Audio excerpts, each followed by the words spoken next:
Hello, History Hooligans! Control over Michigan has changed hands numerous times, from the Native Americans to the French and then the British shortly thereafter. But you know who else tried to take over a small sliver of my state? The Mormons. My name's Michael, I'm the Red Light Historian, and let's learn something new about something that's old. On June 27, 1844, Joseph Smith, the founder of the Church of Jesus Christ of Latter-day Saints, and his brother were shot to death by an armed mob while being held in jail. Following Smith's death, a void in leadership began to form across the Mormon community.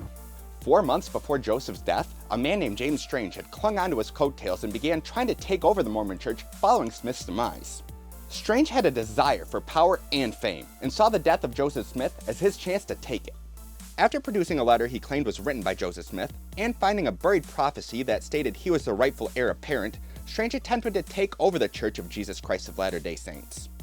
Strange actually managed to gain a small following, and after receiving a vision from God, decided to move them all the way to Beaver Island, which can be found in Lake Michigan. The religious group became known as the Strangeites, and they declared that James Strange was the king of Beaver Island after finding several prophetic tablets that said as much. The small religious contingent did manage to settle Beaver Island, building numerous homes and roads for the new outpost. By 1856, Strange had managed to gain quite the following, with roughly 5,000 people under his religious guidance. However, this is as far as Strange would make it, as 2 previous members of his flock decided to assassinate him.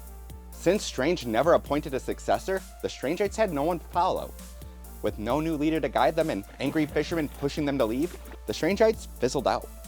Today, James Strange is still remembered through a historical plaque that can be found on Beaver Island, as well as one of the villages being named St. James in his memory. And the rest was history.